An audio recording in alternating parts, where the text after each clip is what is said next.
How do you create a healthy relationship with money? And I know that there's not an answer that we can just say that's going to help everybody or even help me or help you, whatever the case. But how can we create a healthy relationship with something that we need like that, or that the society makes us feel like we need? Because I feel like that's more of the case than how much we actually need money.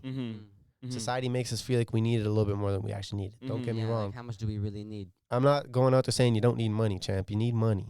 Yeah, you do. If you don't have no money, You ain't getting nowhere. yeah, we see what the folks look like that don't have no money. You know what I mean? You can go drive down a couple roads, you can see a couple of them folks on the side. Yeah. They don't got no money. In my own personal life, and I'll relate this to myself like I do a lot of things, the easiest way to create a good relationship with things that you don't have, or like easiest way to create a good relationship with the things that you need is to first not have it.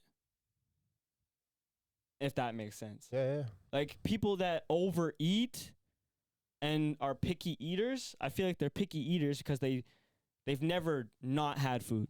So they've always had a broad choice of what to eat. They've never gone a full day without eating. You've been like forced to. Yeah. So like when you know what it's like to be hungry, you're not picky at what you can eat because you realize that every piece of food at the end of the day is calories. Doesn't matter what's going into. Your preference of taste is not a necessity. It's not a need. You don't need to have a taste in food. You need the calories. But that's the thing where most people get caught up with. They want the taste. They want the extra fried chicken, or they want the extra thing that's not healthy for them. Food would be the biggest one, but there's like a lot of things. Like I said, I read this thing. It's like if you can buy or whatever you want like 4 or 5 times, then like that means you can actually afford it. Do you know what I mean? Yep. Don't buy something that's like if you have $100, it's $60 or whatever. And that Do you goes. know what I mean? That ties into what I was saying That's what I earlier mean. about people don't really realize what they need and what they want. That's what I mean. Like you might want that, but is it something that you really need right now? And how much? Yeah, like can you really afford it? You know what I mean? Yeah.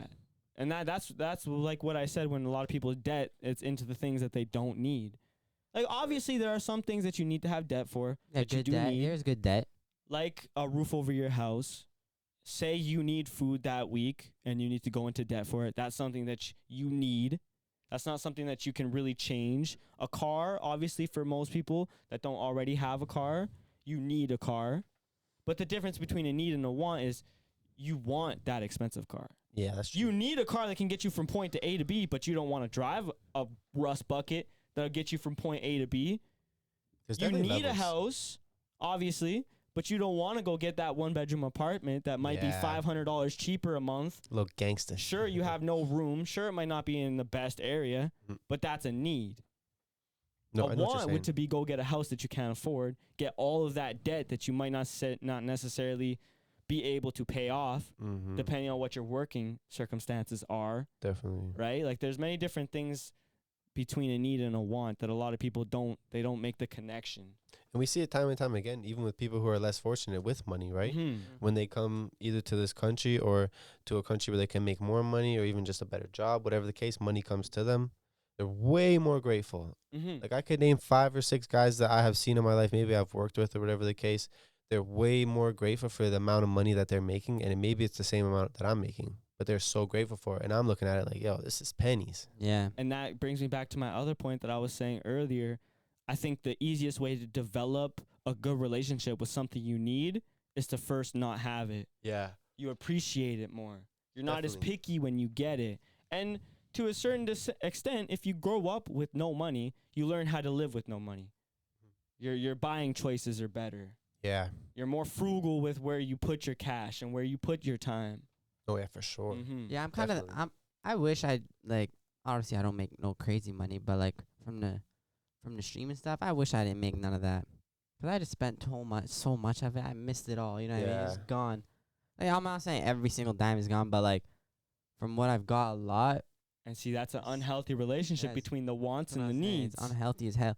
'Cause you think you can get it, but then you keep getting it, you know what I mean? It just keeps 100%. like, oh, frick, Yeah, man. definitely. The more money you make, normally the more you spend, like Yep. you said. Yep, that's a lifestyle change. Sucks, man. sure. Sucks. And that's why if you have no money, like say you're not used to going out once a day to get food, say you're not used to You spending won't that, do it. you won't do it. Yeah. And that's why when I said for me money isn't personally that important, obviously I am very blessed with where I am in my life and the situations that I'm in at the moment that allow me not to work. But in the extent to say that, I don't spend a lot of money.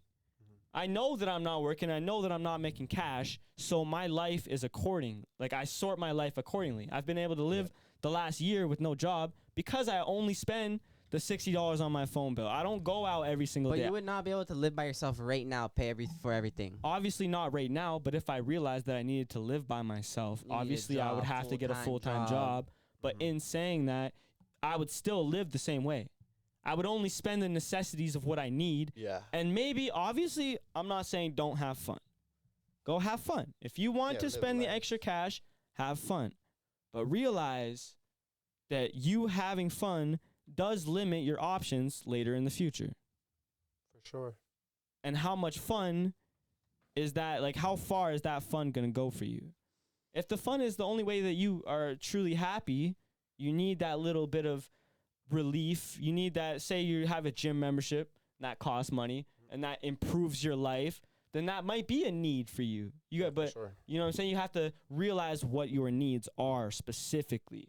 No, I know what you're saying. I can kind of relate to that because with the book that I'm reading, they related to the monk mind, and that's a monk tries to detach from everything, and it's not detached in a bad way.